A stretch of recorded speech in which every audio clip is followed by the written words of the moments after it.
KP astrology यानी कि कृष्णमूर्ति पद्धति के अनुसार वो कौन कौन से हाउसेस के कॉम्बिनेशन है जो कि आपको पैसे को बढ़ाने में और उसको इन्वेस्ट करने में आपकी हेल्प करते हैं। तो यही आज इस वीडियो में मैं आपको बताने वाला हूँ। और मेरी हज़ारों क्लाइंट्स को हेल्प करने के बाद में जो एक स्किल मेरी जो डेवलप हुई है, जो मैं रिसर्च के बेसिस पर चीज़ें सीख पाया हूँ, वही आपसे शेयर करता हूँ।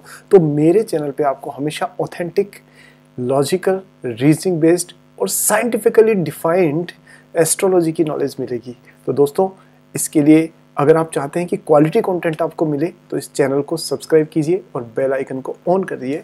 और अब हम शुरू करते हैं हमारा वीडियो। तो सीधे चलते हैं स्क्रीन पे और देखते हैं कि कृष्णमूर्ति पद्धति से हमारे इन्वेस्टमेंट्स के बारे में या फाइनेंशियल लाइफ के बारे में हम क्या जान सकते हैं। सीधे चलते हैं दोस्तों। तो दोस्तों, यहाँ आप देख सकते हैं कि ये एक मैंने यहाँ पर जो स्क्रीन आपके सामने अभी दिख रही है, इस पर मैंने एक कॉम्बिनेशन ऑफ हाउसेस मैंने लिखा हुआ है जो कि केपी एस्ट्रोलॉजी के हिसाब से आपको बहुत काम करते हैं आपकी लाइफ में। तो देखिए, सबसे पहली बात है दोस्तों इसके अंदर कि आपको वो कौन से हाउसेज है जो इस चीज़ के लिए आपकी हेल्प करते हैं, इनका एक कॉम्बिनेशन होता है। और हम जानते हैं कि कृष्णमूर्ति जी जो हैं, उन्होंने बहुत ही ज़बरदस्त एस्ट्रोलॉजिकल सॉल्यूशंस दिए थे। उनकी पद्धति काफ़ी पॉपुलर है। तो उनके मुताबिक एस्ट्रोलॉजी बहुत ही तरीके से, सिंपल तरीके से जो है प्रेजेंट की गई है। तो जो हम लोग जिन चीज़ों को पहले बहुत कॉम्बिनेशंस निकालते थे, कंजंक्शंस निकालते थे, एस्पेक्ट्स निकालते थे, उसके हिसाब से योग, धन योग, राजयोग, ये सारे निर्माण करते थे। उन सबको डिजिटली उन्होंने अलग अलग ब्रेकेजेस में, अलग अलग बकेट्स में डाल दिया एक तरीके से। तो अभी आपकी स्क्रीन पर जो आप देख पा रहे हैं वो हाउसेस का कॉम्बिनेशन है। और केपी एस्ट्रोलॉजी की पहली बात यह है कि हर हाउस का रिजल्ट जो है, प्लेनेट का रिजल्ट उसका नक्षत्र लोड देता है। ध्यान रखिएगा, प्लेनेट का रिजल्ट उसका नक्षत्र लोड देता है। और किसी भी हाउस के रिजल्ट ग्रुप ऑफ हाउसेस से मिलते हैं, यानी इवेंट का रिजल्ट ग्रुप ऑफ हाउसेस से मिलते हैं। तो इस वीडियो में मैं आपको संक्षिप्त में ये बताऊंगा कि वो कौन से हाउसेस हैं जो कि आपको ये रिजल्ट देने वाले हैं।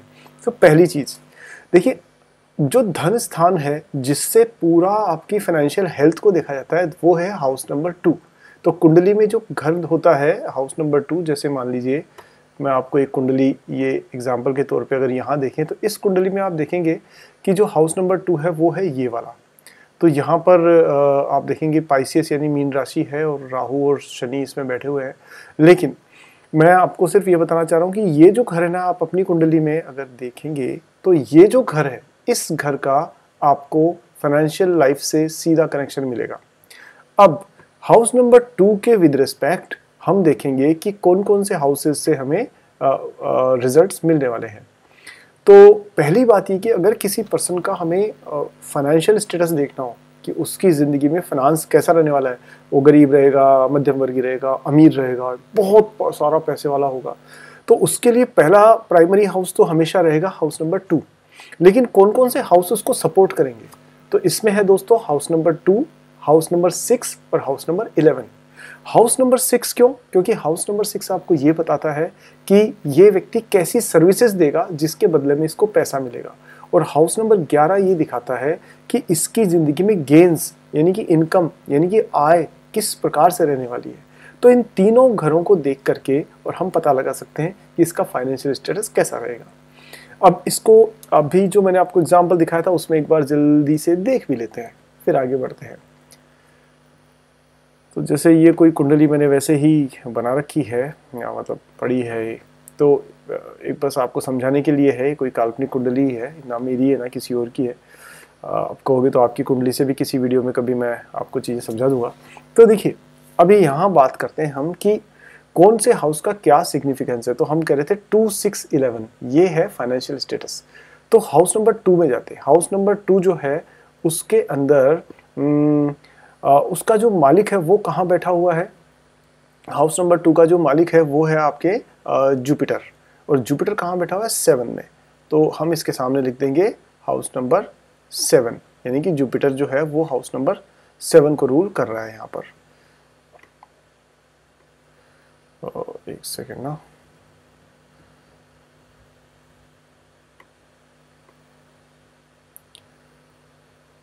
देखिए दोस्तों, मैं यहाँ लिख देता हूँ इस चीज़ को, थोड़ा सा स्लो है सिस्टम बट एनीवेज। मैं एक नई ही इसकी वो खोल लेता हूँ, एक जगह ना। बस दोस्तों 1 मिनट होल्ड करिएगा।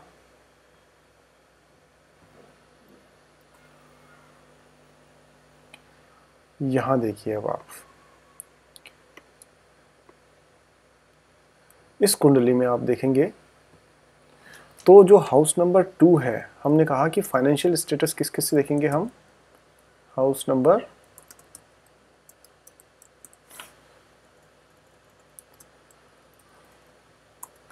ये देखेंगे हम हाउस नंबर 2, 6 और 11 से। तो अभी हम सबसे पहले 2 की बात करते हैं। तो 2 जो है उसका मालिक कौन है, वो है जुपिटर। जुपिटर और जुपिटर किस किस हाउस में बैठा हुआ है दोस्तों, किस हाउस में, 7th हाउस में तो ये है। और किस किस हाउस का ये मालिक है, वो है हाउस नंबर 2 और हाउस नंबर दूसरा कौन सी होती है इसकी राशि, 9, यानी कि ये, यानी कि 11। ठीक है दोस्तों, 2, 7, 11 ये दे रहा है आपका जुपिटर। और जुपिटर किसके नक्षत्र में है वो भी हम दो लोग देख रहे हैं। तो मान लीजिए कि अभी इस कुंडली में तो हमारे पास नहीं है, लेकिन जुपिटर का नक्षत्र लॉर्ड मान लीजिए कि मरकरी है, सपोज करिए। मैं एग्जांपल ले रहा हूँ, बाद में आपको आने वाले दिनों में मैं एक दूसरा केस, लाइव केस लेके भी ये समझा दूंगा। पर मान लीजिए कि इस वाले केस में मरकरी यानी कि बुध जो है, सपोज करिए इसका नक्षत्र लॉर्ड है। नक्षत्र लॉर्ड भी आपको एस्ट्रोसेज या किसी भी ऐप पर आराम से मिल जाएंगे, कोई दिक्कत नहीं है। नहीं मिले तो मुझे पूछ लीजिएगा, मैं बता दूंगा। अब अगर मरकरी को हम मान लेते हैं तो देखिए मरकरी बैठे हुए कहाँ है, तो यानी बुध जो है वो बैठे हुए हैं आपके दोस्तों यहाँ पर हाउस नंबर 4 में, यहाँ पर बैठे हुए हैं। तो सबसे पहली बात तो ये है कि इनके सामने आ गया हाउस नंबर 4। दूसरा, ये किस किस घर के मालिक है, तो ये देखें यहाँ इसके राशि नंबर 3 और 6 ये दोनों के मालिक हैं।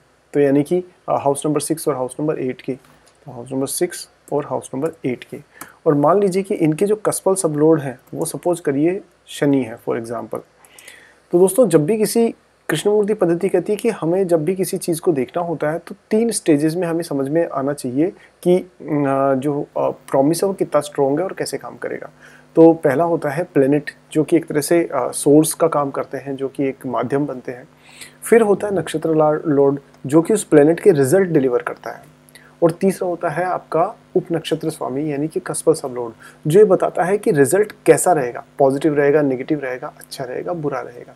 तो यहाँ पर अगर हम देखें तो अगर शनि हमने एक काल्पनिक रूप से मान लिया है, तो इसमें शनि किस घर में बैठे हुए हैं, हाउस नंबर 2 में। और साथ में जो है 11th और ये किस किस के मालिक हैं, तो शनि देखें कि हमारे हाउस नंबर 1 और 2 के मालिक हैं। तो ये फर्स्ट के मालिक, फर्स्ट के और 12th के मालिक है। तो फर्स्ट हाउस के मालिक है और 12th हाउस के भी मालिक शनि हैं। तो दोस्तों ये जो है इसकी स्क्रिप्ट बन गई है, यानी कि ये इसकी जावा स्क्रिप्ट कोड बन गया है कि हाउस नंबर 2 का स्टेटस, फाइनेंशियल स्टेटस के लिए कैसे पता पड़ेगा, वो इन डिटेल से पता पड़ेगा। तो आप देख सकते हैं यहाँ पर कि 2 और 7 तो बनेंगे सोर्स, यानी कि बिजनेस से करने से या डेली की कोई इंट्रैक्शन से इनको पैसे की प्राप्ति होगी। और साथ में उसकी जो क्वालिटी रहेगी वो रहेगी 4, 6, 8। 4 का मतलब होगा कि जो लग्जरी से संबंधित या फिर कोई लैंड से संबंधित, उनसे संबंधित चीज़ों से या वर्क फ्रॉम होम से पैसा आएगा। 6 मतलब सर्विस, 4 मतलब होम, 8 मतलब रिसर्च। तो work from home, any kind of research, work from home while doing any kind of research should deliver him the money। अब मनी कहाँ से आएगी, वो आएगी 1 यानी कि खुद के एफर्ट से, 2 यानी कि पैसा आएगा, 12 मतलब कि या तो इन्वेस्टमेंट से या फॉरेन से आएगा। तो इसका मतलब ये घर पे बैठ करके अगर सर्विसेज करते हैं जिसमें रिसर्च और डेटा एनालिटिक्स इन्वॉल्व है और फॉरेन से कहीं ना कहीं कनेक्शन इनका है, तो इनके पास में खूब सारा पैसा आएगा। अब बात यह है कि पैसा कम आएगा कि ज़्यादा आएगा, उसके लिए हमें देखनी होती है सेकंड हाउस जो है उसकी डिग्रीज और उसकी पोजीशन। तो दोस्तों इसके लिए हम आने वाली वीडियोस में और बात करेंगे, बट मैं आपको सिंपल सी जो चीज़ बता रहा था वो ये है कि हमें जब भी कभी स्टेटस देखना हो किसी का फाइनेंशियल स्टेटस, तो हम देखेंगे 2, 6, 11, यानी ये कॉम्बिनेशन जब भी आपको इस वाली स्क्रिप्ट में दिख गया ना, जैसे इनके केस में 2 है, 6 है, लेकिन 11 नहीं है बल्कि 12 है। तो इनका 2 और 6 मैच हो रहा है, यानी इनके पास पैसा तो आएगा और सर्विसेज के थ्रू आएगा, लेकिन गेन्स उतने बढ़िया नहीं रहेंगे। क्यों? क्योंकि 12th हाउस जो है वो 11th इनकम है तो 12th एक्सपेंसेस है, तो इसलिए इनके गेन्स थोड़े से कम रहेंगे, लेकिन हाँ पैसा रेगुलरली इनके पास आता रहेगा। तो इस तरह से जो हमने यहाँ पर कोड्स देखे हैं, अगर वो आपको इस वाली डिटेल्स में मिल जाते हैं, यानी कि ये जो स्क्रिप्ट प्लैनेट की मैंने बनाई है इसमें अगर आपको मिल गए वो डिटेल्स, तो आप मान के चलिए कि इनका फाइनेंशियल स्टेटस अच्छा रहेगा। तो आप किसी की भी चार्ट देखें, अपनी चार्ट बनाएं, उसमें केपी में जाएं, केपी कृष्णमूर्ति पद्धति के चार्ट में जाएं और वहाँ देखें कि प्लैनेट्स आपको नंबर कौन कौन से दे रहे हैं, और अगर वो नंबर 2, 6, 11 है तो आप निश्चिंत हो जाइए, आपके पास पैसे की कोई कमी नहीं रहेगी, आप धमाधम खूब पैसा इकट्ठा करेंगे। और अगर मान लीजिए उसकी जगह कोई दूसरा हाउस है तो उसके भी उपाय होते हैं जिससे उनकी नेगेटिव एनर्जी को आप मिनिमाइज़ करके पॉजिटिव रिजल्ट ले सकते हैं। उसके बारे में आने वाले दिनों में बात करेंगे। आज के वीडियो को मैं बस यहीं रोकूंगा, क्योंकि ये काफ़ी कॉम्प्लेक्स डिटेल्स हैं जो आपके सामने आसान भाषा में कोशिश कर रहा हूँ समझाने की, और मैं पक्का मानता हूँ कि ये इतना आसान भी नहीं है समझना, लेकिन फिर भी कोई क्वेरी हो तो आप ज़रूर कमेंट में पूछिएगा, और आने वाले दिनों में मैं आपकी क्वेरी के हिसाब से वीडियोस बनाऊंगा। तो आप निश्चिंत रहिए, आप मेरे चैनल पे सब चीज़ें सीख करके जाएंगे।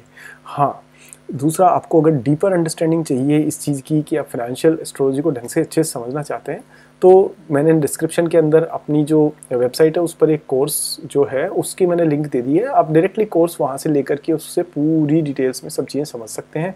मैं वहाँ लाइव क्लासेस के थ्रू भी आपको चीज़ें बताऊंगा।